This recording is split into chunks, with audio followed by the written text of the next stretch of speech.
ಪರಮ ಪೂಜ್ಯರಾಗಿರುವಂತಹ ಆನಂದ ದೇವರಿಗೆ ಇದೀಗ ಉತ್ತರಾಧಿಕಾರಿ ಪತ್ರವನ್ನ ಶ್ರೀಮಠದ ಎಲ್ಲ ಹಿರಿಯರು ಜಗದ್ಗುರು ಮಹಾಸನ್ನಿಧಿಯವರ ಪಾವನ ಸನ್ನಿಧಾನದಲ್ಲಿ ಇಲ್ಲಿ ಸಮ್ಮುಖತ್ವವನ್ನು ವಹಿಸಿರುವಂತಹ ಎಲ್ಲ ಹರಪುರ ಜಗನ್ಮೂರ್ತಿಗಳ ದಿವ್ಯ ನೇತೃತ್ವದಲ್ಲಿ ಸಮ್ಮುಖತ್ವದಲ್ಲಿ ಉತ್ತರಾಧಿಕಾರಿ ಪತ್ರವನ್ನ ಹಸ್ತಾಂತರಿಸುವಂತಹ ಒಂದು ಸಂದರ್ಭ.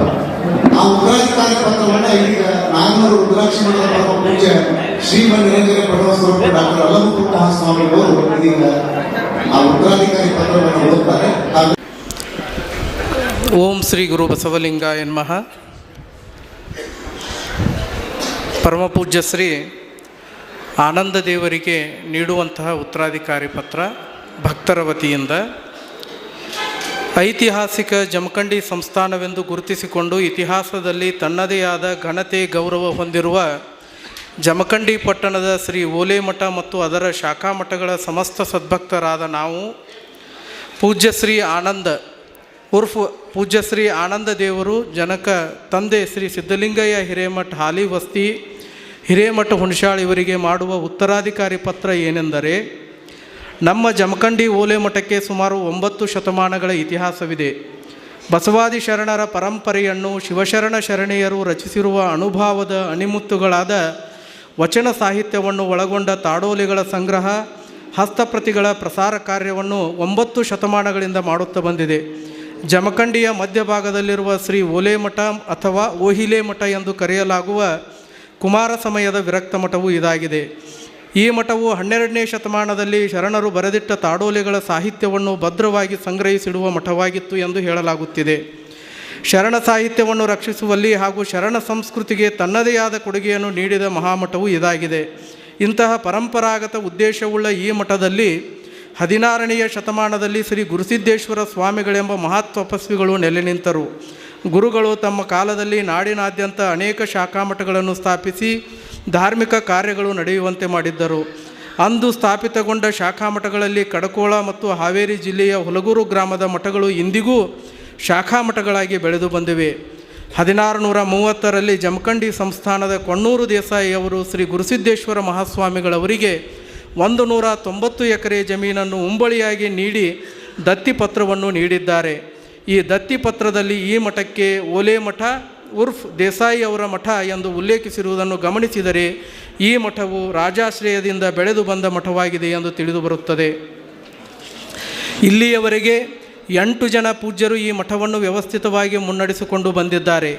8ನೆಯ ಪೂಜ್ಯರಾದ ಪೂಜ್ಯ ಶ್ರೀ ಡಾಕ್ಟರ್ ಅಭಿನವ ಕುಮಾರ ಚನ್ನಬಸವ ಮಹಾಸ್ವಾಮಿಗಳು ಶ್ರೀಮಠದಲ್ಲಿ ಹಲವಾರು ಕಾರ್ಯಗಳನ್ನು ಮಾಡುವ ಮುಖಾಂತರ ಜನಮನ್ನಣೆಗೆ ಪಾತ್ರರಾದವರು.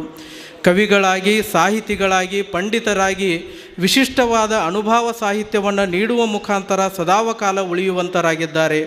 ಶ್ರೀಮಠಕ್ಕೆ ಆರ್ಥಿಕ ಭದ್ರ ಬುನಾದಿಯನ್ನು ನೀಡುವ ಮುಖಾಂತರ ನಿರಂತರ ಧಾರ್ಮಿಕ, ಸಾಮಾಜಿಕ, ಶೈಕ್ಷಣಿಕ ಹಾಗೂ ಸಾಂಸ್ಕೃತಿಕ ಚಟುವಟಿಕೆಗಳು ನಡೆಯುವಂತೆ ಮಾಡಿದ್ದಾರೆ. ಕ್ರಿಸ್ತ ಶಕ 1996ರಲ್ಲಿ ಶ್ರೀಮಠದ ಪಟ್ಟಾಧಿಕಾರ ಹೊಂದಿ ಶ್ರೀಮಠದ ಪುಣ್ಯ ಪರಂಪರೆಯ ವಾರಸುದಾರರಾಗಿ ಶ್ರೀಮಠ ಶಾಖಾಮಠಗಳನ್ನು ಸಮರ್ಥವಾಗಿ ಮುನ್ನಡೆಸಿಕೊಂಡು ಬರುವುದಲ್ಲದೆ ಬಸವಾದಿ ಶರಣರ ತತ್ವ ಸಂದೇಶ ಮತ್ತು ಧಾರ್ಮಿಕ ಸಂಸ್ಕಾರಗಳನ್ನು ಈ ಭಾಗದ ಸಮಸ್ತ ಜನತೆಗೆ ನೀಡುತ್ತಾ ಬಂದಿದ್ದರು.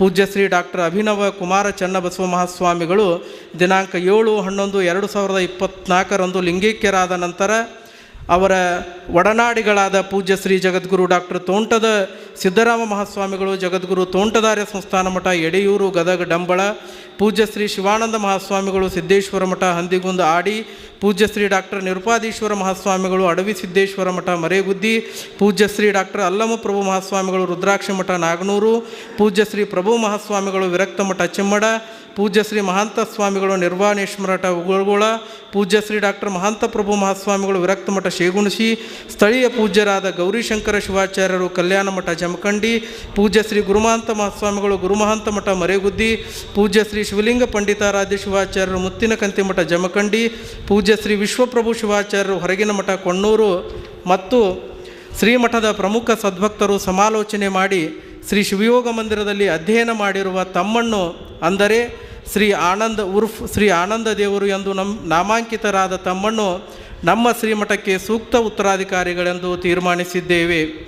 ವಿಜಯಪುರ ಜಿಲ್ಲೆಯ ಬಸವನ ಬಾಗೇವಾಡಿ ತಾಲೂಕಿನ PB ಹುಣಸಾಳ ಗ್ರಾಮದ ಶ್ರೀ ಸಿದ್ಧಲಿಂಗಯ್ಯ ಹಿರೇಮಠ ಹಾಗೂ ಶ್ರೀಮತಿ ನಾಗಮ್ಮ ದಂಪತಿಗಳ ಪುಣ್ಯೋದರದಲ್ಲಿ ದಿನಾಂಕ 13/6/2002 ಜನಿಸಿ ನಾಡಿನ ಆಧ್ಯಾತ್ಮಿಕ ವಿಶ್ವವಿದ್ಯಾಲಯವೆಂದು ಹೆಸರಾದ ಶಿವಯೋಗ ಮಂದಿರದಲ್ಲಿದ್ದು ಧರ್ಮ, ಆಧ್ಯಾತ್ಮ, ಸಾಹಿತ್ಯ, ಸಂಸ್ಕೃತಿಗಳ ಅಧ್ಯಯನದ ಜೊತೆಗೆ ಕನ್ನಡ ಸಂಸ್ಕೃತ ಭಾಷೆಗಳ ಜ್ಞಾನವನ್ನು ಸಂಪಾದಿಸಿದ್ದೀರಿ.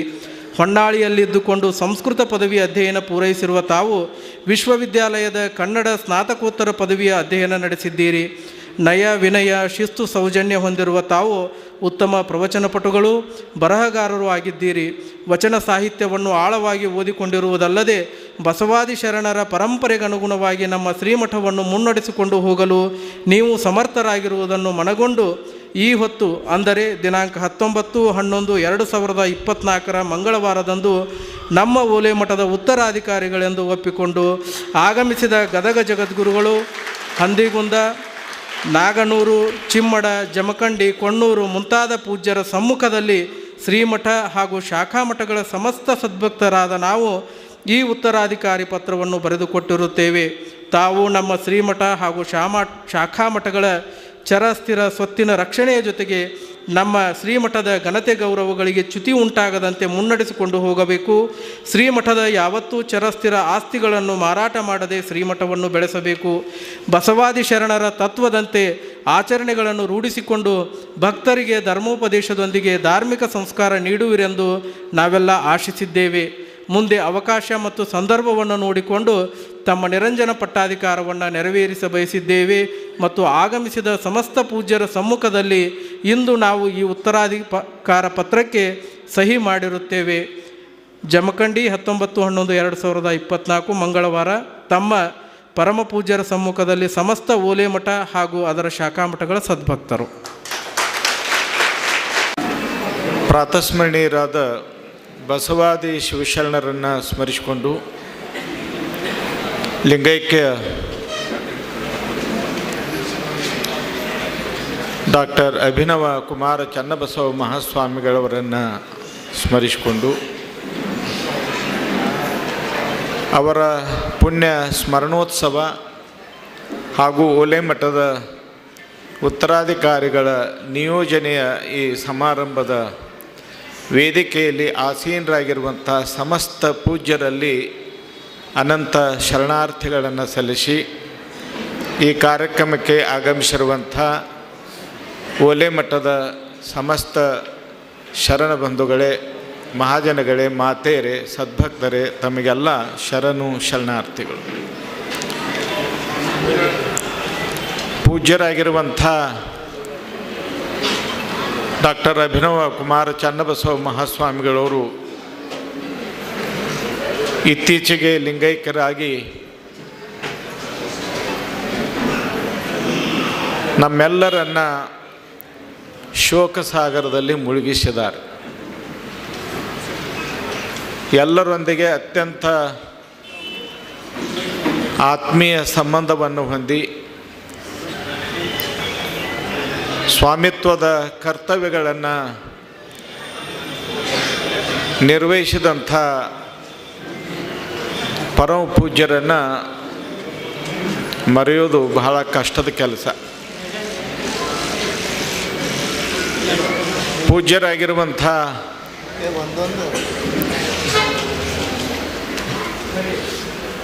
ಶ್ರೀಗಳು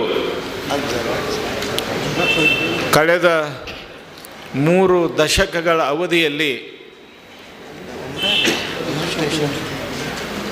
ಅನೇಕ ಸೇವಾ ಕಾರ್ಯಗಳನ್ನು ನಡೆಸಿಕೊಂಡು ಬಂದಿರುವಂಥದ್ದು ಓಲೆಮಠದ ಭಕ್ತರಾಗಿರುವಂಥ ತಮಗೆಲ್ಲ ತಿಳಿದಿರುವಂಥ ಸಂಗತಿ. ಈ ವೇದಿಕೆ ಮೇಲೆ ಆಶೀರ್ವಚನ ನೀಡಿರುವಂಥ ಎಲ್ಲ ಪೂಜ್ಯರು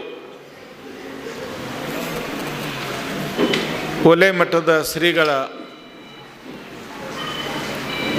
ಹಲವಾರು ಸೇವಾ ಕಾರ್ಯಗಳನ್ನು ಸ್ಮರಿಸಿಕೊಂಡಿದ್ದಾರೆ.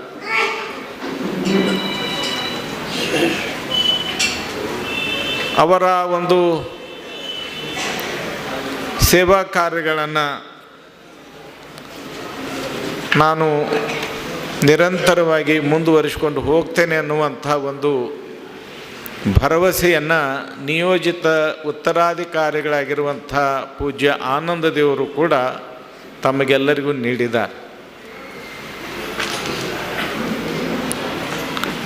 ಎಲ್ಲ ಪೂಜ್ಯರು ಶ್ರೀಗಳ ಬಗ್ಗೆ ತಮ್ಮ ಮನದಾಳದ ಭಾವನೆಗಳನ್ನು ವ್ಯಕ್ತ ಮಾಡಿದ ಮೇಲೆ ಆನಂದ ದೇವರು ಕೂಡ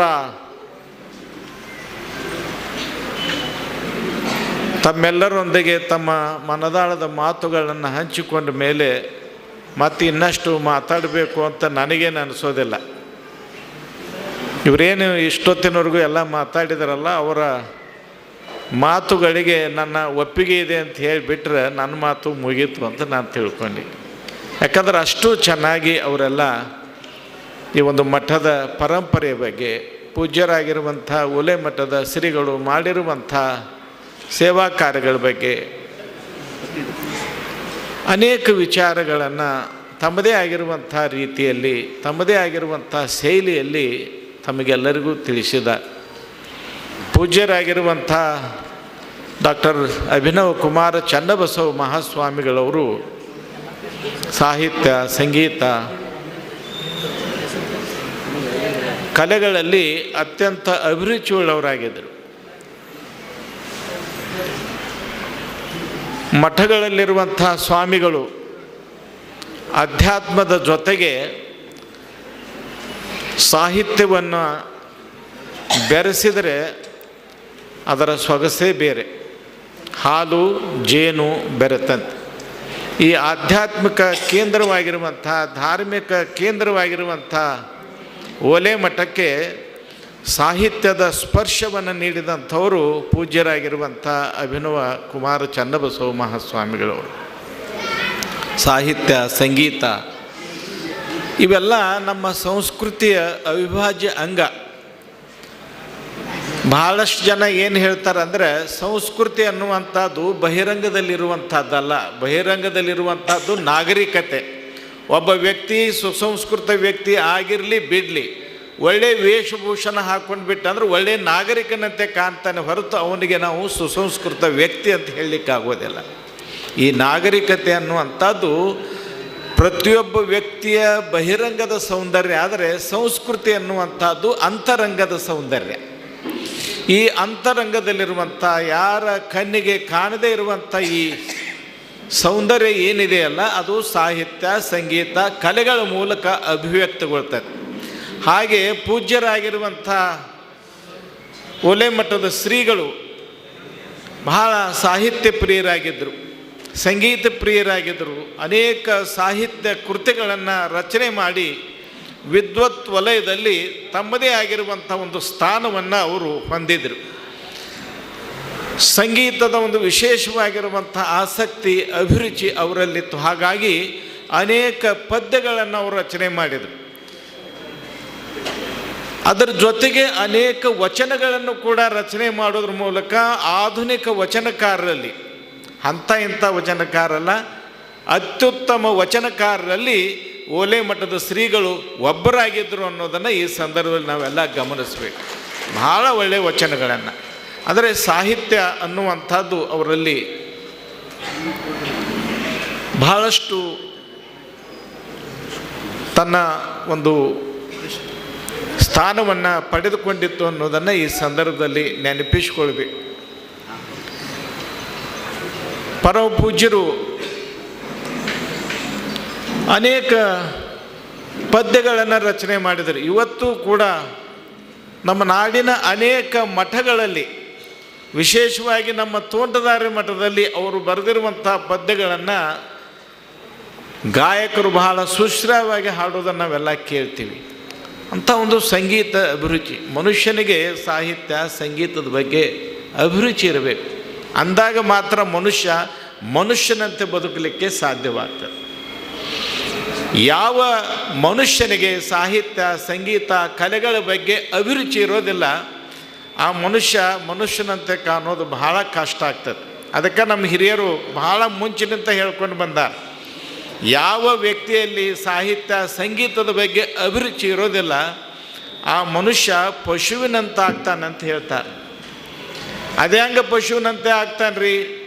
ಪಶುಗಳಿಗೆ 4 ಕಾಲು ಇರ್ತಾವ, 2 ಕೋಡ್ ಇರ್ತಾವ, 1 ಬಾಲ್ ಇರ್ತದೆ, ಮನುಷ್ಯ ಪಶು ಹೆಂಗಾಗ್ತಾನಂತ ಕೇಳಿದ್ರೆ ಅವರೇ ಹೇಳ್ತಾರೆ, ಇವ ಪಶು ಆದರೆ ಬಾಲ ಕೋಡುಗಳಿಲ್ಲದೇ ಇರುವಂಥ ಪಶು ಅಂತ ಹೇಳ್ತಾರೆ. ಅದಕ್ಕೆ ಮನುಷ್ಯನಲ್ಲಿ ಮನುಷ್ಯತ್ವವನ್ನು ತುಂಬುವಂಥ ಮಾನವೀಯ ಮೌಲ್ಯಗಳನ್ನು ಬೆಳೆಸುವಂಥ ಒಂದು ಶಕ್ತಿ ಈ ಸಾಹಿತ್ಯ ಸಂಗೀತ ಕಲೆಗಳಿಗೆ ಇದೆ ಅನ್ನೋದನ್ನು ಯಾವ ಕಾಲಕ್ಕೂ ನಾವು ಮರಿಬಾರ್ದು. ಆ ಒಂದು ಹಿನ್ನೆಲೆಯಲ್ಲಿ ಪರಮ ಪೂಜ್ಯರಾಗಿರುವಂಥ ಅಭಿನವ ಕುಮಾರ ಚನ್ನಬಸವ ಮಹಾಸ್ವಾಮಿಗಳವರು ಅನೇಕ ಸಾಹಿತ್ಯ ಕೃತಿಗಳನ್ನು ರಚನೆ ಮಾಡೋದ್ರ ಮೂಲಕ ಅವರೊಬ್ಬ ಶ್ರೇಷ್ಠ ಸಾಹಿತಿ ಅನ್ನೋದನ್ನು, ಒಬ್ಬ ಶ್ರೇಷ್ಠ ಆಧುನಿಕ ವಚನಕಾರ ಅನ್ನೋದನ್ನು, ಒಬ್ಬ ಶ್ರೇಷ್ಠ ಸಂಗೀತದ ಜ್ಞಾನಿ ಅನ್ನೋದನ್ನು ತಮ್ಮ ಬದುಕಿನಿಂದ ಅವರು ತೋರಿಸಿಕೊಟ್ಟಿದ್ದರು.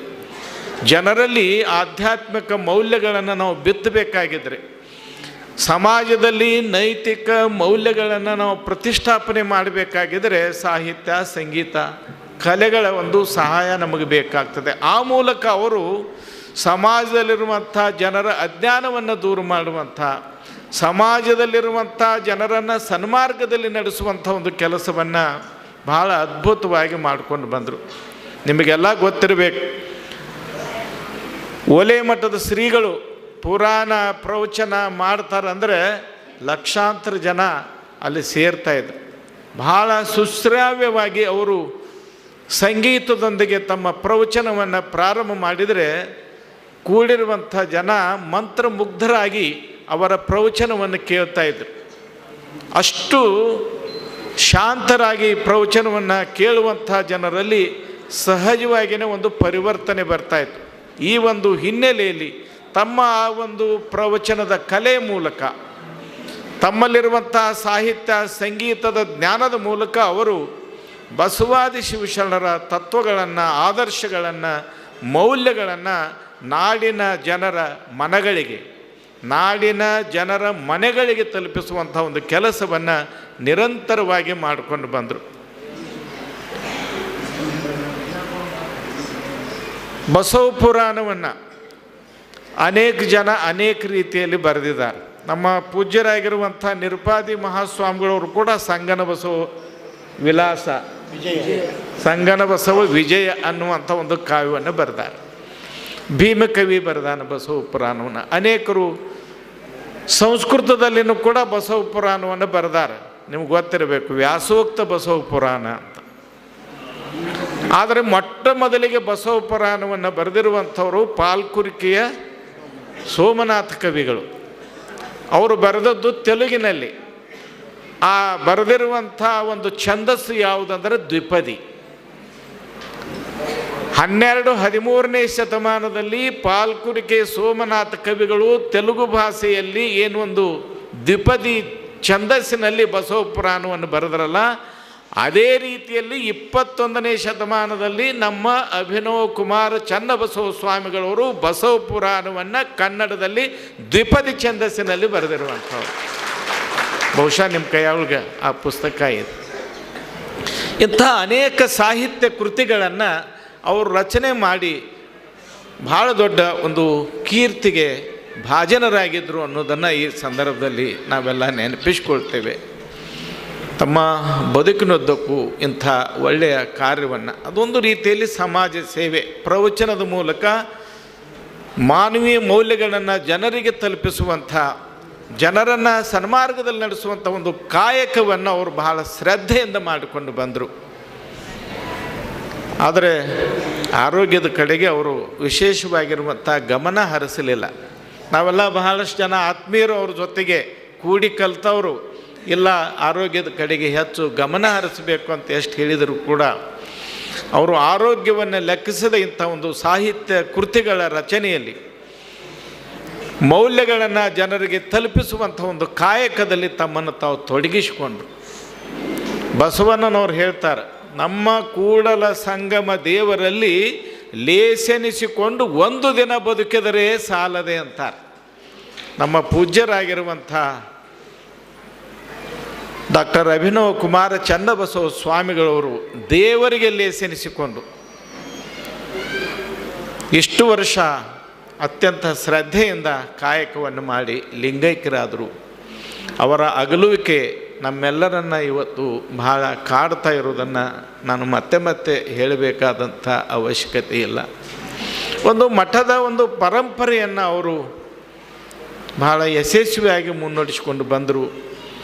ಈ ಮಠದ ಪರಂಪರೆ ನಿರಂತರವಾಗಿ ಮುಂದುವರಿಬೇಕು ಅನ್ನುವಂಥದ್ದು ಎಲ್ಲ ಭಕ್ತರ ಅಪೇಕ್ಷೆ, ಎಲ್ಲ ಸ್ವಾಮಿಗಳ ಅಪೇಕ್ಷೆ. ಯಾಕಂದರೆ ಮಠಗಳು ಇವತ್ತು ಕೇವಲ ಧಾರ್ಮಿಕ ಕೇಂದ್ರಗಳಾಗಿ ಮಾತ್ರ ಕಾರ್ಯವನ್ನು ನಿರ್ವಹಿಸ್ತಾ ಇಲ್ಲ, ಜೊತೆಗೆ ಸಾಂಸ್ಕೃತಿಕ ಕೇಂದ್ರಗಳಾಗಿ ಕೂಡ ಇವತ್ತು ಮಠಗಳು ಕಾರ್ಯವನ್ನು ನಿರ್ವಹಿಸ್ತಾ. ಅದರಲ್ಲೂ ಕರ್ನಾಟಕದ ಮಠಗಳೇನಿದಾವಲ್ಲ, ಇವು ಶಿಕ್ಷಣದ ಕ್ಷೇತ್ರದಲ್ಲಿ, ಧಾರ್ಮಿಕ ಕ್ಷೇತ್ರದಲ್ಲಿ, ಸಾಮಾಜಿಕ ಕ್ಷೇತ್ರದಲ್ಲಿ, ಸಾಂಸ್ಕೃತಿಕ ಕ್ಷೇತ್ರದಲ್ಲಿ ಅದ್ಭುತವಾಗಿರುವಂಥ ಒಂದು ಸೇವೆಯನ್ನು ಸಲ್ಲಿಸಿದಂಥ ಮಠಗಳು. ಇವತ್ತು ಕರ್ನಾಟಕ ಏನಾದರೂ ಸಾಹಿತ್ಯಿಕವಾಗಿ ಸಾಂಸ್ಕೃತಿಕವಾಗಿ ಅಭಿವೃದ್ಧಿಯನ್ನು ಸಾಧಿಸಿದರೆ ಅದು ಮಠಗಳು, ಮಠಾಧಿಪತಿಗಳು ಮಾಡಿರುವ ಸೇವೆ ಕಾರಣ ಅನ್ನೋದನ್ನು ನಾವು ಯಾವ ಕಾಲಕ್ಕೂ ಮರಿಬಾರ್ದು. ಆ ರೀತಿಯಲ್ಲಿ ಮಠಗಳು ಅಂಥ ಒಂದು ಸೇವೆಯನ್ನು ಮಾಡಿಕೊಂಡು ಬಂದಿರುವಂಥದ್ದು ಎಲ್ಲರಿಗೂ ತಿಳಿದಿರುವಂಥ ಸಂಗತಿ. ಅಂಥ ಒಂದು ಮಠದ ಪರಂಪರೆಯನ್ನು ಮುಂದುವರಿಸಬೇಕು.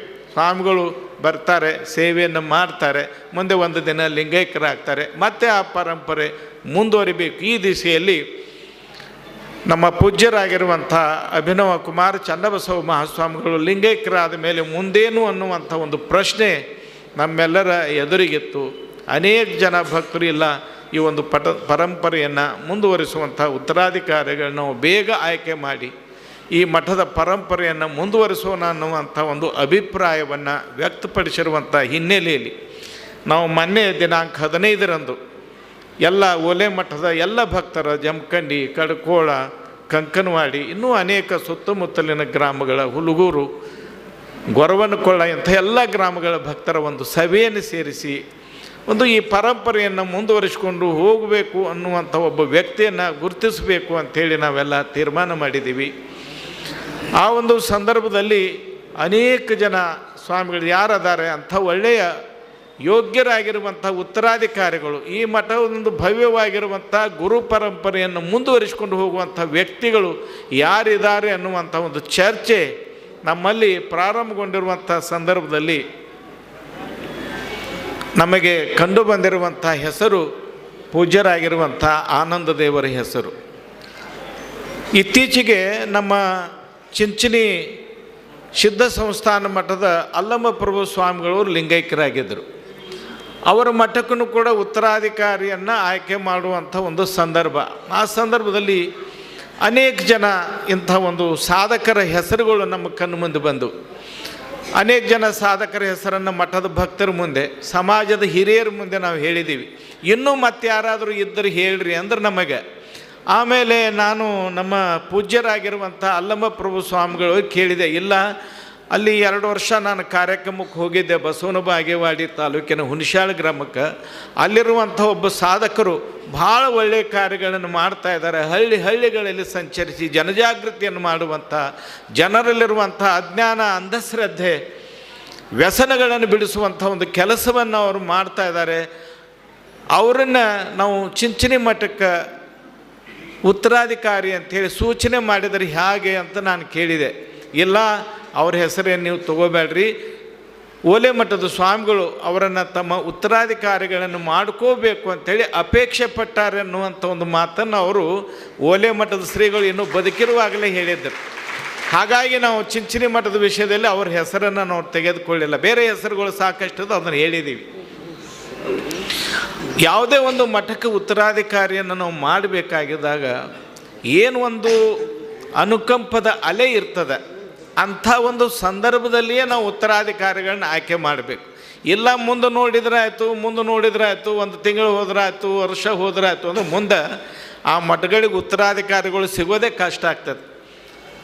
ನಾನೀಗ ಹೇಳ್ತೀನಿ, ನಮ್ಮ ಚಿಂಚಣಿ ಮಠದ್ದು ಆಗಲೇ ಮಾಡಬೇಕು ಅಂತ ಏನೇನು ಮಾಡಿದರೆ ಅಡೆತಡೆಗಳು ಬಂದು ಈಗ 1 ವರ್ಷ ಆಗಿ ಹೋದರೂ ಕೂಡ ಇನ್ನೂ ಉತ್ತರಾಧಿಕಾರಿಗಳ ಆಯ್ಕೆ ಆಗಿಲ್ಲ. ಇನ್ನೂ ಗೋಜಲು. ಒಬ್ಬರು ಬರೋರು ಅವರೊಂದು ಹೇಳೋರು, ಇನ್ನೊಬ್ಬರು ಬರೋರು ಇನ್ನೊಂದು ಹೇಳೋರು. ಇಂಥ ಒಂದು ಸಂದರ್ಭ ನಮ್ಮ ಓಲೆ ಮಠಕ್ಕೆ ಬರಬಾರ್ದು. ಈ ಮಠದ ಪರಂಪರೆಯನ್ನು ಮುಂದುವರಿಸಿಕೊಂಡು ಹೋಗುವಂಥ ಒಂದು ಯೋಗ್ಯರಾಗಿರುವಂಥ ಉತ್ತರಾಧಿಕಾರಿಗಳು ಬೇಕು ಅನ್ನುವಂಥ ನಮ್ಮ ಅಭೀಕ್ಷೆಗೆ ಅನುಗುಣವಾಗಿ ಮತ್ತು ನಮ್ಮ ಪೂಜ್ಯರಾಗಿರುವಂಥ ಓಲೆ ಮಠದ ಶ್ರೀಗಳ ಸಂಕಲ್ಪಕ್ಕೆ ಅನುಗುಣವಾಗಿ ಇವತ್ತು ನಾವು ಆನಂದ ದೇವರನ್ನು ಉತ್ತರಾಧಿಕಾರಿಗಳನ್ನಾಗಿ ನಾವು ನಿಯೋಜನೆ ಮಾಡಿದ್ದೇವೆ.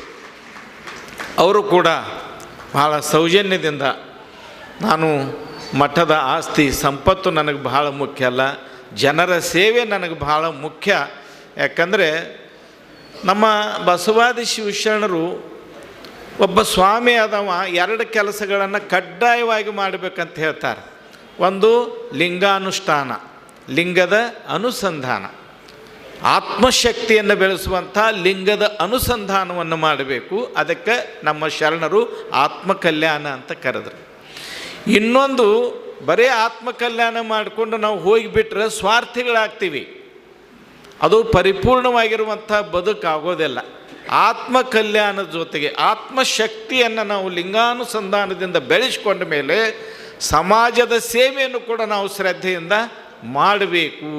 ಅದಕ್ಕೆ ಅವರು ಸಮಾಜ ಕಲ್ಯಾಣ ಅಂತ ಕರೆದರು. ಒಬ್ಬ ಸ್ವಾಮಿಗಳಾದವರು ಆತ್ಮ ಕಲ್ಯಾಣವನ್ನು ಮಾಡಿಕೊಳ್ಬೇಕು, ಜೊತೆಗೆ ಸಮಾಜ ಕಲ್ಯಾಣವನ್ನು ಕೂಡ ಸಾಧಿಸಬೇಕು. ಇದು ಸ್ವಾಮಿಗಳಾದವರ ಕರ್ತವ್ಯ. ಆವಾಗ ಮಾತ್ರ ಪರಿಪೂರ್ಣ ಸ್ವಾಮಿಗಳಾಗ್ತಾರೆ. ಬಸವಣ್ಣವರು ಕೂಡ ತಮ್ಮ ವಚನದಲ್ಲಿ ಹೇಳ್ತಾರೆ, ಅಯ್ಯ ಎನ್ನ ದುರ್ವ್ಯಸನಿ ದುರಾಚಾರಿ ಎಂದೆನಿಸದಿರಯ್ಯ, ಎನ್ನ ಲಿಂಗ ವ್ಯಸನಿ ಜಂಗಮ ಪ್ರೇಮಿ ಎಂದೆನಿಸಯ್ಯ ಅಂತಾರೆ. ಎಷ್ಟು ಅದ್ಭುತವಾಗಿರುವಂಥ ಮಾತು. ಈ ವಚನದ ಈ ಸಾಲುಗಳಲ್ಲಿ ಪ್ರತಿಯೊಬ್ಬ ವ್ಯಕ್ತಿ ಆತ್ಮ ಕಲ್ಯಾಣವನ್ನು ಕೂಡ ಸಾಧಿಸಬೇಕು, ಸಮಾಜ ಕಲ್ಯಾಣವನ್ನು ಸಾಧಿಸಬೇಕು ಅನ್ನುವಂಥ ಒಂದು ಸಂದೇಶ ಇರೋದನ್ನು ನಾವು ಗಮನಿಸಬೇಕು. ಇಂಥ ವ್ಯಸನಿ ಆಗೋದು ಬೇಡ, ಮದ್ಯಪಾನದ ವ್ಯಸನಿ ಆಗೋದು ಬೇಡ, ಗುಟ್ಕಾ ವ್ಯಸನಿ ಆಗೋದು ಬೇಡ, ಅಥವಾ ಬೇರೆ ಯಾವುದೇ ಒಂದು ವ್ಯಸನಗಳನ್ನು ಅಂಟಿಸ್ಕೊಳ್ಳೋದು ಬೇಡ. ದುರ್ವ್ಯಸನ ದುರಾಚಾರಿ ಎಂದೆನಿಸದಿರಯ್ಯ, ನಾನು ದುರ್ವ್ಯಸನಿ ಆಗಬಾರ್ದು, ದುರಾಚಾರಿ ಆಗಬಾರ್ದು. ಹಾಗಾದರೆ ಏನಾಗಬೇಕು? ಲಿಂಗ ವ್ಯಸನಿ ಜಂಗಮ ಪ್ರೇಮಿ ಆಗಬೇಕು ಅಂತ ಹೇಳ್ತಾರೆ. ದೇವರಲ್ಲಿ ಪ್ರಾರ್ಥನೆ ಮಾಡಿಕೊಳ್ತಾರೆ, ಲಿಂಗ ವ್ಯಸನಿ ಆಗಬೇಕು. ಲಿಂಗ ವ್ಯಸನಿ ಇದರ ಅರ್ಥ ಲಿಂಗದ ಬಗ್ಗೆ ಭಕ್ತಿ, ಶ್ರದ್ಧೆ, ವಿಶ್ವಾಸಗಳನ್ನ ಇಟ್ಟುಕೊಂಡು ಅದನ್ನು ಅನುಸಂಧಾನ ಮಾಡುವಂಥದ್ದು. ಅಂದರೆ ನಮಗೊಂದು ಆತ್ಮಬಲವನ್ನು ತುಂಬುವಂಥ ಆ ಒಂದು ವ್ಯಸನ, ಲಿಂಗ ವ್ಯಸನ ಪ್ರತಿಯೊಬ್ಬ ವ್ಯಕ್ತಿಯಲ್ಲಿರಬೇಕು. ಭಕ್ತಿ, ಶ್ರದ್ಧೆ, ವಿಶ್ವಾಸ ಬಹಳ ಮುಖ್ಯವಾಗಿರುವುದು. ಅದರ ಜೊತೆಗೆ ಜಂಗಮ ಪ್ರೇಮಿ ಎಂದೆನಿಸಯ್ಯ. ಜಂಗಮ ಅಂದರೆ ನಮ್ಮ ಶರಣರ ಪರಿಭಾಷೆಯಲ್ಲಿ ವಿಶಾಲವಾಗಿರುವಂಥ ಒಂದು ಅರ್ಥದಲ್ಲಿ ಸಮಾಜ. ಅಂಥ ಒಂದು ಸಮಾಜದ ಪ್ರೇಮಿಯಾಗಿರಬೇಕು. ಇದರ ಅರ್ಥ ಏನು? ಸಮಾಜದ ಸೇವೆಯನ್ನು ಮಾಡಬೇಕು, ಶ್ರದ್ಧೆಯಿಂದ ಸಮಾಜದ ಸೇವೆಯನ್ನು ಮಾಡಬೇಕು. ಸಮಾಜದಲ್ಲಿ ಅನೇಕ ಜನ ನೊಂದವರು ಇರ್ತಾರೆ, ಬೆಂದವರು ಇರ್ತಾರೆ, ಶೋಷಣೆಗೆ ಒಳಗಾದವರು ಇರ್ತಾರೆ, ಅಂಧಶ್ರದ್ಧೆ ಮೂಢನಂಬಿಕೆಗಳನ್ನು ಹೊಂದಿರುವಂಥ ವ್ಯಕ್ತಿಗಳಿರ್ತಾರೆ, ಅಜ್ಞಾನಿಗಳಿರ್ತಾರೆ, ದಾರಿದ್ರ್ಯದಿಂದ ಕೂಡಿರುವಂಥ ವ್ಯಕ್ತಿಗಳಿರ್ತಾರೆ, ಬಡತನದ ರೇಖೆಗಿಂತಲೂ ಕೆಳಗಿರುವಂಥ ವ್ಯಕ್ತಿಗಳಿರ್ತಾರೆ. ಇಂಥ ಎಲ್ಲ ವ್ಯಕ್ತಿಗಳ ಸೇವೆಯನ್ನು ಶ್ರದ್ಧೆಯಿಂದ ಮಾಡೋದೇ ಸಮಾಜ ಪ್ರೇಮ. ಅಂಥ ಒಂದು ಸಮಾಜ ಪ್ರೇಮವನ್ನು ಕೂಡ ಸ್ವಾಮಿಗಳಾದವರು ಗಳಿಸ್ಕೊಳ್ಬೇಕು. ನಿತ್ಯವೂ ಸಮಾಜದ ಸೇವೆಯನ್ನು ಮಾಡೋದು, ಅದೇ ಜಂಗಮ ಸೇವೆ. ತ್ರಿವಿಧ ದಾಸು ಅಂತ ಹೇಳ್ತಾರೆ. ಗುರು ಸೇವೆ, ಲಿಂಗ ಸೇವೆ, ಜಂಗಮ ಸೇವೆ. ನಾವೆಲ್ಲ ತ್ರಿವಿಧ ದಾಸು ಆಗಬೇಕಂದ್ರೆ ನಮ್ಮ ಬದುಕಿನಲ್ಲಿ ಸಮಾಜ ಸೇವೆಯನ್ನು ಕೂಡ ಅಳವಡಿಸ್ಕೊಳ್ಬೇಕಾಗಿರುವಂಥದ್ದು ಬಹಳಷ್ಟು ಅವಶ್ಯ. ಇದರಲ್ಲಿ ಯಾವುದು ಪಾರ್ಟ್ ಟೈಮ್ ಆಗಬಾರ್ದು. ಲಿಂಗ ಪೂಜೆ ಪಾರ್ಟ್ ಟೈಮ್ ಆಗಿ ಸಮಾಜ ಸೇವೆ ಫುಲ್ ಟೈಮ್ ಆಗಬಾರ್ದು. ಎರಡೂ ಫುಲ್ ಟೈಮ್ ಇರಬೇಕು. ಅದಕ್ಕೊಂದು ಸಮಯ, ಇದಕ್ಕೊಂದು ಸಮಯ. ಒಬ್ಬ ವ್ಯಕ್ತಿಗೆ 2 ಕೈಗಳಿರುವಂತೆ ಲಿಂಗ ಪೂಜೆ ಮಾಡ್ಕೊಳ್ಳೋದಕ್ಕೆ ಎಡಗೈ, ಸಮಾಜ ಸೇವೆ ಮಾಡೋದಕ್ಕೆ ಬಲಗೈ. ಅಂದರೆ ಎರಡನ್ನು ಬಹಳ ಶ್ರದ್ಧೆಯಿಂದ ಮುನ್ನಡೆಸ್ಕೊಂಡು ಹೋಗುವಂಥ ವ್ಯಕ್ತಿಗಳು ಸರ್ವಜನಾದರಣೀಯರಾಗಿರ್ತಾರೆ ಅನ್ನೋದಕ್ಕೆ ನಾನು ಅನೇಕ ಉದಾಹರಣೆಗಳನ್ನು ಕೊಡ್ಬೋದು. ಆ ಒಂದು ಹಿನ್ನೆಲೆಯಲ್ಲಿ ನಮ್ಮ ಪೂಜ್ಯರಾಗಿರುವಂಥ ಆನಂದ ದೇವರು ಇನ್ನೂ ಸಾಧಕರು, ಬಹಳ ಸಣ್ಣ ವಯಸ್ಸು.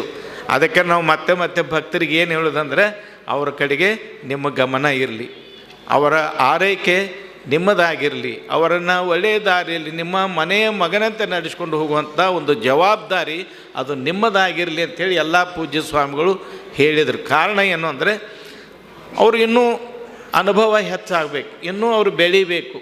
ವಚನಗಳ ಅಧ್ಯಯನ ಅವರು ಪ್ರಾರಂಭ ಮಾಡಿದರು ಅಂದರೆ ಅವರು ಒಬ್ಬ ಪರಿಪೂರ್ಣ ವ್ಯಕ್ತಿಯಾಗಿ ನಿಲ್ತಾರೆ ಅನ್ನೋದನ್ನು ನಾವು ಮರಿಬಾರ್ದು. ಆ ಒಂದು ಹಿನ್ನೆಲೆಯಲ್ಲಿ ವಚನಗಳ ಬಗ್ಗೆ ವಿಶೇಷವಾಗಿರುವಂಥ ಆಸಕ್ತಿಯನ್ನು, ಶ್ರದ್ಧೆಯನ್ನು ಹೊಂದಿರುವಂಥ ಆನಂದ ದೇವರು ಆ ವಚನಗಳ ಅಧ್ಯಯನದ ಮೂಲಕ ಇವತ್ತು ಸಮಾಜವನ್ನು ಸಮರ್ಥವಾಗಿ ಮುನ್ನಡೆಸುವಂಥ ಒಂದು ಶಕ್ತಿಯನ್ನು ಪಡೆಯುವುದರಲ್ಲಿ ಯಾವುದೇ ಸಂದೇಹ ಇಲ್ಲ ಅಂಥೇಳಿ ಈ ಸಂದರ್ಭದಲ್ಲಿ ಬಹಳ ಅಭಿಮಾನದಿಂದ ಹೇಳ್ತೀನಿ. ಅಂಥ ಒಂದು ಕಾರ್ಯವನ್ನು ಅವರು ಮಾಡ್ತಾರೆ. ನಾನು ಈ ಒಂದು ಸಮಾಜದ ಸೇವೆಯನ್ನು ಮಾಡುವಂಥ ವ್ಯಕ್ತಿ, ಪೂಜ್ಯ ಗುರುಗಳ ಒಂದು ಪರಂಪರೆಯನ್ನು ನಾನು ಮುಂದುವರಿಸಿಕೊಂಡು ಹೋಗ್ತೇನೆ ಅನ್ನುವಂಥ ಒಂದು ಅಭಿಪ್ರಾಯವನ್ನು ವ್ಯಕ್ತ ಮಾಡಿದ್ದಾರೆ. ಮತ್ತೊಂದು ಮಾತು, ಬಹಳ ದೊಡ್ಡ ಮಾತು ಹೇಳಿದರು, ನಿಮ್ಮ ಮಂಡೆಗೆ ಹೂವು ತರುವೆನಲ್ಲದೆ ಹುಲ್ಲ ತಾರೇನು. ಭಕ್ತರಿಗೆ ಒಳ್ಳೆಯ ಹೆಸರನ್ನು ತರುವಂಥ ಕೆಲಸ ಮಾಡ್ತೇನೆ ಹೊರತು ಕೆಟ್ಟ ಕೆಲಸ ಮಾಡೋದಿಲ್ಲ ಅನ್ನುವಂಥ ಒಂದು ಮಾತನ್ನು ಬಹಳ ಅಂತರಂಗದ ಆಳದಿಂದ ಅವರು ಹೇಳಿದ್ದಾರೆ. ಇಷ್ಟು ಹೇಳಿದ ಮೇಲೆ ನಾವು ಮತ್ತೇನು ಹೇಳಬೇಕಾದಂಥ ಅವಶ್ಯಕತೆ ಇಲ್ಲ. ನಮ್ಮ ಭಕ್ತರು ನಮ್ಮ ಸ್ವಾಮಿಗಳಿಂದ ನಿರೀಕ್ಷೆ ಮಾಡುವಂಥದ್ದಿದೆ. ನಮ್ಮ ಮಠದ ಸ್ವಾಮಿಗಳು, ನಮ್ಮ ಮಠದ ಗುರುಗಳು ನಮ್ಮ ಮಠಕ್ಕೆ ಗೌರವವನ್ನು ತರುವಂಥ ವ್ಯಕ್ತಿಗಳು, ಭಕ್ತರ ಕಲ್ಯಾಣವನ್ನು ಸಾಧಿಸುವಂಥ ವ್ಯಕ್ತಿಗಳಾಗಬೇಕು ಅಂಥೇಳಿ ಬಯಸ್ತಾರೆ. ಆ ಒಂದು ಹಿನ್ನೆಲೆಯಲ್ಲಿ ಅಂಥ ಎಲ್ಲ ಲಕ್ಷಣಗಳು ನಮ್ಮ ಪೂಜ್ಯರಾಗಿರುವಂಥ ಆನಂದ ದೇವರಲ್ಲಿ ಇರುವುದರಿಂದ ಅವರು ಈ ಮಠದ ಈ ಭವ್ಯವಾಗಿರುವಂಥ ಪರಂಪರೆಯನ್ನು ಮುಂದುವರಿಸಿಕೊಂಡು ಹೋಗುವುದರಲ್ಲಿ ಯಾವುದೇ ಸಂದೇಹ ಇಲ್ಲ ಅಂತ ಮತ್ತೊಮ್ಮೆ ತಮಗೆ ಈ ಸಂದರ್ಭದಲ್ಲಿ ಹೇಳ್ತಾ, ಅನೇಕ ಜನ ಸ್ವಾಮಿಗಳು ನಮ್ಮ ಪೂಜ್ಯರಾಗಿರುವಂಥ ಶಿವಾನಂದ ಮಹಾಸ್ವಾಮಿಗಳವರು, ನಮ್ಮ ಕಲ್ಯಾಣ ಮಠದ ಪೂಜ್ಯರಾಗಿರುವಂಥ ಗೌರಿಶಂಕರ ಮಹಾಸ್ವಾಮಿಗಳವರು, ಇಲ್ಲೇ ಪಕ್ಕದಲ್ಲಿರುವಂಥ ನಮ್ಮ ಮುತ್ತಿನಕಂತಿ ಮಠದ ಶಿವಲಿಂಗ ಶಿವಾಚಾರ್ಯ ಮಹಾಸ್ವಾಮಿಗಳವರು, ಅವರಿಗೆ ಸಣ್ಣವರು ಅವರಿಗೆ ಒಳ್ಳೆಯ ಮಾರ್ಗದರ್ಶನ ಮಾಡ್ತಾರೆ. ಆ ನಂತರ ನಮ್ಮ ಅಲ್ಲಮ್ಮ ಪ್ರಭು ಸ್ವಾಮಿಗಳು, ನಾಗನೂರು ರುದ್ರಾಕ್ಷಿ ಮಠದ ಅಲ್ಲಮ್ಮ ಪ್ರಭು ಸ್ವಾಮಿಗಳವರಿಗೆ ಆನಂದದೇವರು ಅತ್ಯಂತ ಒಡನಾಡಿಗಳು.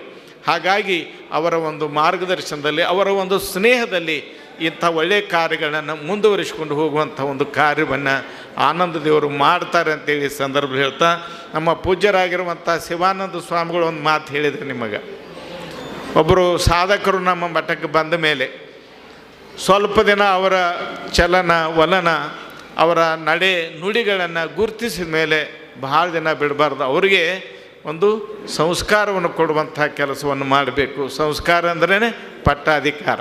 ಸ್ವಾಮಿಗಳಿಗೆ ದೊರೆಯುವಂಥ ಕೊನೆಯ ಸಂಸ್ಕಾರ ಯಾವುದು?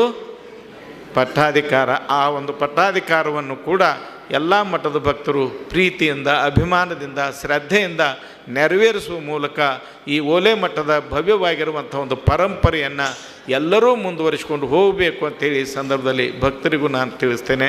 ಭಕ್ತರು ಕೂಡ ಈ ಸಂದರ್ಭದಲ್ಲಿ ಬಹಳ ಅಭಿಮಾನದಿಂದ ನಮ್ಮ ಆನಂದ ದೇವರನ್ನು ಗೌರವಿಸಿ ಅವರಿಗೆ ಉತ್ತರಾಧಿಕಾರಿ ಪತ್ರವನ್ನು ಸಮರ್ಪಣೆ ಮಾಡಿದ್ದೀರಿ. ಇನ್ನು ಮಾಡಬೇಕಾಗಿರೋದು ಒಂದು, ಪಟ್ಟಾಧಿಕಾರದ ಸಂದರ್ಭದಲ್ಲಿ ಸಂಪುಟ ಪತ್ರವನ್ನು ಸಮರ್ಪಣೆ ಮಾಡೋದು, ಅದು ಬಹಳ ಮುಖ್ಯವಾಗಿರುವಂಥದ್ದು. ಆ ಒಂದು ಹಿನ್ನೆಲೆಯಲ್ಲಿ ಆನಂದ ದೇವರು ಈ ಮಠದ ಭವ್ಯವಾಗಿರುವಂಥ ಒಂದು ಪರಂಪರೆಯನ್ನು ಮುಂದುವರಿಸಿಕೊಂಡು ಹೋಗಲಿ. ಬಸವಾದಿ ಶಿವಶರಣರ ವಚನಗಳನ್ನು ನಿತ್ಯವೂ ಪಠನ ಮಾಡಬೇಕು. ಅತನಿ ಶಿವೇಗಳು ಬಸವಣ್ಣನವ್ರ ವಚನಗಳನ್ನು ಅವರು ತಲೆ ಮೇಲೆ ಇಟ್ಕೊತಿದ್ರು. ಯಾರ ಕೇಳಿದ್ರು ಏನ್ರಿ ಅಪ್ಪ ಅವರು ಅದಂತೇಳಿದ್ರೆ ಅಪ್ಪನ ವಚನ ಅಂತಿದ್ರು ಅವರು. ಇಳಕಲ್ಲಿನ ವಿಜಯ ಮಹಾಂತ ಸ್ವಾಮಿಗಳವರು ಬಸವಣ್ಣವ್ರ ವಚನಗಳನ್ನು ಬೆನ್ನಿಗೆ ಕಟ್ಕೊಂಡು ಸಂಚಾರ ಮಾಡ್ತಿದ್ರು. ಅದು ಏನ್ರಿ ಅಪ್ಪ ಅವರು ಬೆನ್ನಿಗಿದ್ದದು ಅಂತ ಕೇಳಿದ್ರೆ ಅಪ್ಪನ ವಚನ ಅಂತಿದ್ರು. ಅವು ಶ್ರೀರಕ್ಷೆ.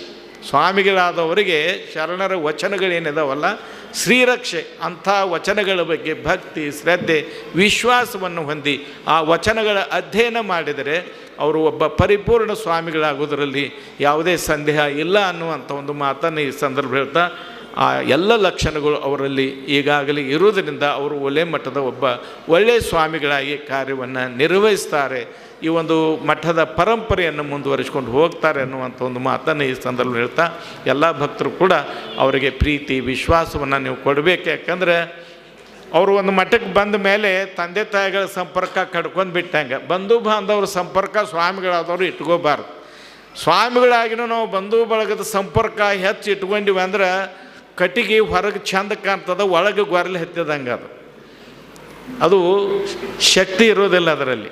ಅದಕ್ಕೆ ಸ್ವಾಮಿಗಳಾದವರು ಸಮಾಜದ ಸೇವಕರಾಗಿ ಸಮಾಜದ ಮಗುವಾಗಿ ಇರಬೇಕು ಹೊರತು ಮತ್ತೆ ಪೂರ್ವಾಶ್ರಮದ ತಂದೆ ತಾಯಿಗಳ ಮಗುವಾಗಿ ಇರಬಾರ್ದು.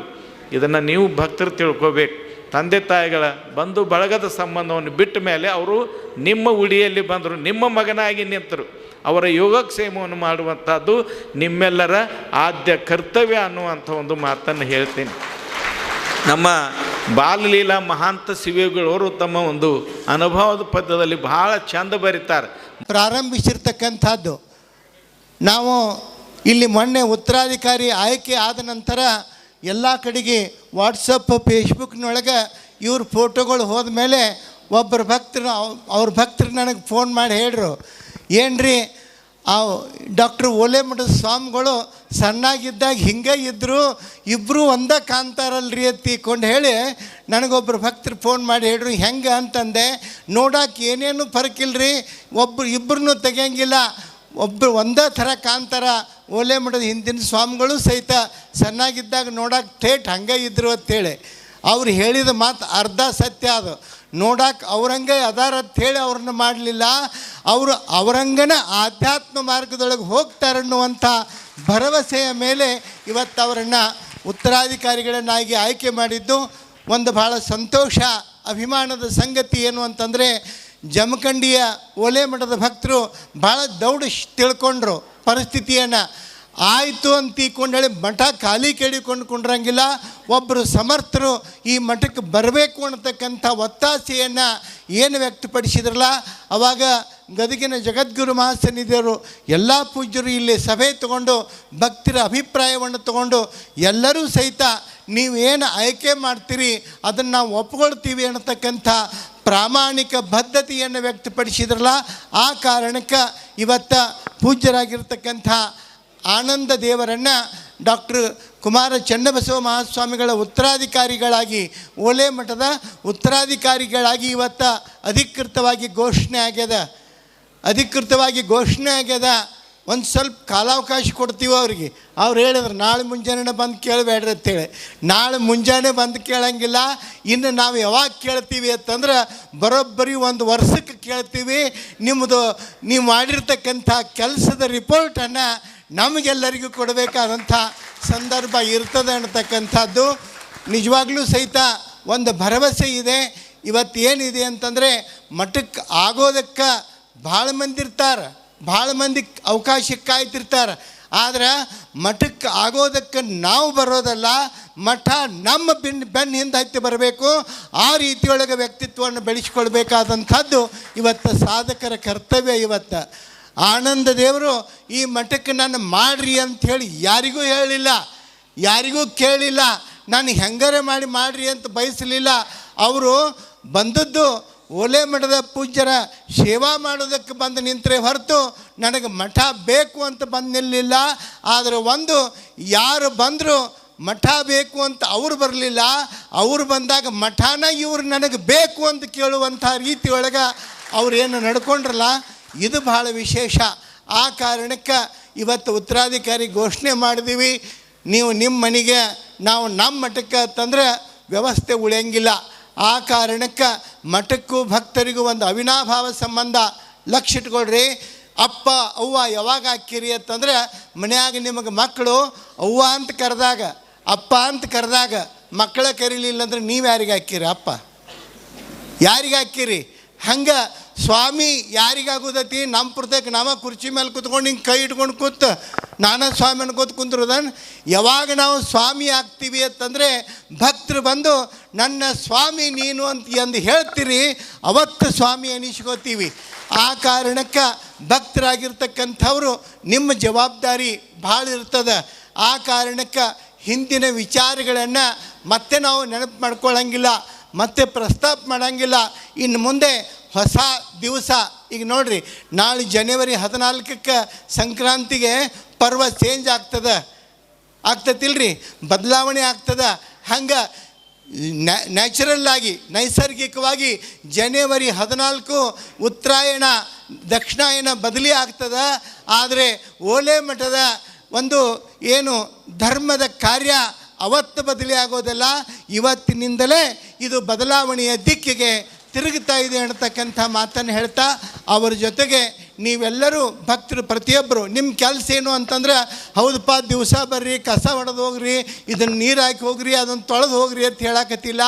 ಏನು ಮಾಡೋದು ಅಂತಂದ್ರೆ, ನೀವೆಲ್ಲೇ ಹೋಗುವತ್ತಿನೊಳಗೆ 1 ನಿಮಿಷ ಮಠಕ್ಕೆ ಬಂದು ಭೇಟಿಯಾಗಿ ಸುಮ್ಮನೆ ಆಗಿಂದಾಗ ನೀವು ದರ್ಶನ ಮಾಡ್ಕೊಂಡು ಹೋಗುವಾರ್ಯಾಕ, ಒಂದು ಕ್ಷಣ ಕೂತು ಈ ಒಂದು ಪರಿಸರದೊಳಗೆ ಕೂತು ಎದ್ದು ಹೋಗ್ರಿ. ನಾನು ಭರವಸೆ ಕೊಡ್ತೀನಿ, ನಿಮಗೆ ಗ್ಯಾರಂಟಿ ಕೊಡ್ತೀನಿ, ನೀವಿಷ್ಟು ಮಾಡಿರಿ, ಇಷ್ಟ ಮಾಡಿರಿ, ನೀವು ಏನೂ ಮಾಡಬೇಡ್ರಿ, ಬರೀ ಬಂದು ಹೋಗೋದೊಂದು ಮಾಡಿರಿ, ಮುಂದಿನ ವರ್ಷದೊಳಗೆ ಅನ್ನೋದ್ರಾಗ ಈ ಮಠದ ಭವಿಷ್ಯವನ್ನು ನೀವೇ ಕಾಣ್ತೀರಿ ಅನ್ನತಕ್ಕಂಥ ಭರವಸೆಯನ್ನು ಈ ಸಂದರ್ಭದೊಳಗೆ ವ್ಯಕ್ತಪಡಿಸ್ತಾ, ಆದಷ್ಟು ಬೇಗ ಇವತ್ತು ಉತ್ತರಾಧಿಕಾರಿಗಳಾಗಿ ಘೋಷಣೆ ಮಾಡ್ಯದ ಮುಂದೆ ಬರೋ 1 ವರ್ಷದ ಅವಧಿಯ ಎಡಬಲದೊಳಗೆ ಈ ಮಠಕ್ಕೆ ಅವರನ್ನು ಪಟ್ಟಾಧಿಕಾರ ಮಾಡಿ ಪೀಠಾಧಿಪತಿಗಳನ್ನಾಗಿ ಮಾಡಿ ಮುಂದಿನ ಕಾರ್ಯಕ್ಕೆ ನೀವೆಲ್ಲ ಸಜ್ಜಾಗುವಂಥ ಜವಾಬ್ದಾರಿಗೆ ನಾವು ಅಣಿಯಾಗೋಣ ಅನ್ನೋಂಥ ನಾವು ಮಾಡೋದಲ್ಲ, ಭಕ್ತರು ಕೂಡಿ ಮಾಡೋದು. ಆ ಕಾರಣಕ್ಕೆ ನಾನು ಎಲ್ಲ ಭಕ್ತರಿಗೆ ಈ ಮೂಲಕ ಹೇಳೋಕೆ ಇಷ್ಟಪಡ್ತೀನಿ, ಮುಂದಿನ ಅವಧಿಗಾಗಿ ಮುಂದಿನ ಅವಧಿಯ ಸಂದರ್ಭದೊಳಗೆ ಪೂಜ್ಯರ ಪಟ್ಟಾಧಿಕಾರವನ್ನು ಹಿಂದೆ ಹೆಂಗೆ ಡಾಕ್ಟರ್ ಅಭಿನವ ಕುಮಾರ ಚನ್ನಬಸವ ಸ್ವಾಮಿಗಳ ಪಟ್ಟಾಧಿಕಾರ ಆಗಿತ್ತು, ಅದಕ್ಕಿಂತಲೂ ವೈಭವಪೂರ್ಣವಾಗಿ ಆ ಕಾರ್ಯವನ್ನು ನೀವೆಲ್ಲ ನೆರವೇರಿಸೋಣ ಅಂತಕ್ಕಂಥ ಮಾತನ್ನು ಹೇಳ್ತಾ, ಇವತ್ತು ಸ್ವಾಮಿಗಳು ಬಂದರು ಅಂಥೇಳಿ ಅವ್ರನ್ನ ನಾವು ಹೆಗಲ ಮೇಲೆ ಹೊತ್ಕೊಂಡು ಅಡ್ಡಾಡೋದಲ್ಲ ಏನ್ರಿ. ಎತ್ತುಗಳು ತರ್ತೀರಿ ನೀವು, ಚಲೋ ಜೋಡಿ ನೋಡಿ, ಭಾಳ ಕಿಮ್ಮತ್ತಿನ ಎತ್ತು ತರ್ತೀರಿ. ಎತ್ತು ತಂದೀವಿ ಅಂಥೇಳಿ ಅದಕ್ಕೇನು ಅಲಂಕಾರ ಮಾಡೋದು ಬಿಡಂಗಿಲ್ಲ, ಮೈ ತೊಳಿತೀರಿ, ಬಂಗಾರದ ಕೊಂಬೆನ ಸಾಕ್ತೀರಿ, ಏನೆಲ್ಲ ಅಲಂಕಾರ ಮಾಡ್ತೀರಿ, ಮಾಡೋದಿಲ್ಲ ಅಂತಲ್ಲ, ಚಂದ ಉಣಿಸ್ತೀರಿ, ತಿನ್ನಿಸ್ತೀರಿ, ಮೇಯಿಸ್ತೀರಿ, ಹೊಲಕ್ಕೆ ಓದಿ ಅದನ್ನು ನೇಗಿಲ ಕಟ್ಟಿ ಹೊಡ್ಯಾಕೆ ಹತ್ರ ಬೆಳೆ ಮೈ ಹೋಗಿ ಕೆಂಪಾಗಬೇಕು, ಆ ನಮೂನಿ ನಾದಿ ತೆಗಿತೀರಿ. ಹಂಗೆ ಸ್ವಾಮಿಗಳು ಅಂದ್ರೆ ಎತ್ತುಗಳು ಇದ್ದಂಗೆ. ನಾಳಿಂದ ಬರ್ತೀರೇನ್ರಿ ಅಂದ್ರೆ ನಮಗೂ ಆಳು ಸಿಗುವಲ್ಲು, ಬಂದಿರಂದ್ರೆ ಭಾಳ ಚಲೋ ಆಕೈತೆ ಅಂತ ಹೇಳಿ. ಸ್ವಾಮಿಗಳಂದ್ರೆ ಎತ್ತಿದ್ದಂಗೆ. ಇದಕ್ಕೆ ಯಾಕೆ ಹೇಳಿ ಅಂತಂದ್ರೆ, ಎತ್ತು ಮಾತಾಡಂಗಿಲ್ಲ, ಎತ್ತು ದುಡಿತದ, ಎತ್ತನ್ನು ದುಡಿಸ್ಕೋಬೇಕು. ದುಡಿದ ಮೇಲೆ ಎತ್ತಿಗೆ ಯೋಗಕ್ಷೇಮವನ್ನು ನೋಡ್ತಾನೆ ನಿಜವಾದ ರೈತ ಅವ.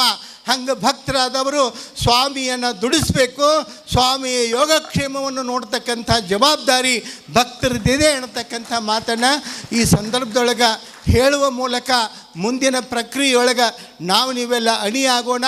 ಜಮಖಂಡಿ ನೋಡ್ರಿ, ಸಂಸ್ಥಾನಿದು ಮೊದಲು ಸಂಸ್ಥಾನಿದು ಏನು ರಾಜಕೀಯ ಸಂಸ್ಥಾನ, ಆಡಳಿತ ಸಂಸ್ಥಾನ, ಇನ್ನು ಮುಂದೂ ಸಹಿತ ಇದು ಓಲೆ ಮಠ ಸಂಸ್ಥಾನ ಎದಕ್ಕಾಗಬೇಕು ಅಂದ್ರೆ ಆಧ್ಯಾತ್ಮವನ್ನು ನಾಡಿಗೆ ಪರಿಚಯಿಸುವ ಸಂಸ್ಥಾನವಾಗಿ ಈ ಮಠ ರೂಪುಗೊಳ್ಳಿ, ಮುಂದುವರಿಲಿ, ಬೆಳೀಲಿ ಅಂತಕ್ಕಂಥ ಆಶಯವನ್ನು ವ್ಯಕ್ತಪಡಿಸ್ತಾ, ನಮಗೊಂದು ಭರವಸೆ ಇದೆ. ನಮಗೆ ನೋವೇನು ಅಂತಂದರೆ, ಡಾಕ್ಟರ್ ಕುಮಾರ ಚನ್ನಬಸವ ಮಹಾಸ್ವಾಮಿಗಳ ಅಗಲುವಿಕೆ ವಯಸ್ಸಲ್ಲ, ವಯಸ್ಸಾದ ಮೇಲೆ ಎಲ್ಲರೂ ಹೋಗೋದೈತಿ. ಯಾರೇನು ಇಲ್ಲೇ ನಾವು ಉಳಿಯಾಕೆ ಕೂತಿಲ್ಲ, ಎಲ್ಲರೂ ಹೋಗ್ತೀವಿ. ಆದರೆ ಏನು ಮಾಡೋದು, ಅದು ನಮ್ಮೆಲ್ಲರ ಕೈ ದಾಟಿ ಹೋಗಿರ್ತಕ್ಕಂಥದ್ದು. ಅವರ ಅಗಲುವಿಕೆ ನೋವು, ಆ ನೋವು ಅಷ್ಟು ಬೇಗ ಕಮ್ಮಿ ಆಗೋದಿಲ್ಲ. ಆದರೆ ಭಕ್ತರ ಈ ನೋವೇನು, ಗುರುಗಳ ಅಗಲುವಿಕೆ ನೋವೇನು ಐತಿಲ್ಲ, ಈ ನೋವನ್ನು ನಾವ್ಯಾರೂ ಕಡಿಮೆ ಮಾಡೋಕ್ಕೆ ಸಾಧ್ಯ ಇಲ್ಲ. ಆ ರೀತಿಯೊಳಗೆ ಕೆಲಸ ಮಾಡಿ ಆನಂದ ದೇವರೇ ಭಕ್ತರ ಕಣ್ಣೀರನ್ನು ಒರೆಸೋ ರೀತಿಯೊಳಗೆ ಅವರು ರೂಪುಗೊಳ್ಳಬೇಕು, ಕೆಲಸಕ್ಕೆ ಸನ್ನದ್ಧರಾಗಬೇಕು. ಹೆಂಗೆ ಅನ್ಬೇಕು ಭಕ್ತರು ಅಂತಂತಂದ್ರೆ, ನಮ್ಮ ಅಜ್ಜವ್ರು ಅಗಲಿದ ನೋವ ಇಷ್ಟು ಬೇಗ ನಮಗೆ ಹೊಕ್ಕತಿ ಕಳೀತಾರ ಅಂಥೇಳಿ ನಾವು ಅಂದ್ಕೊಂಡಿರಲಿಲ್ಲ ಅಂತಂದು ಯಾವಾಗ ಓಲೆ ಮಠದ ಭಕ್ತರು ಅಂತಾರೆ, ಅವತ್ತು ಉತ್ತರಾಧಿಕಾರಿ ಆಯ್ಕೆ ಸಾರ್ಥಕ ಅಂಥೇಳಿ ನಾನು ಭಾವಿಸ್ಕೊಳ್ತೀನಿ. ಆ ಕಾರ್ಯಕ್ಕೆ ನೀವೆಲ್ಲ ಅಣಿಯಾಗೋಣ ಅಂತಕ್ಕಂಥ ಮಾತನ್ನು ಹೇಳ್ತಾ, ಅವಕಾಶಕ್ಕಾಗಿ ನಿಮ್ಮೆಲ್ಲರಿಗೂ ಶರಣುಗಳನ್ನ ಹೇಳಿ ಮುಂದಿನ ಕಾರ್ಯಕ್ಕೆ ಅವಕಾಶ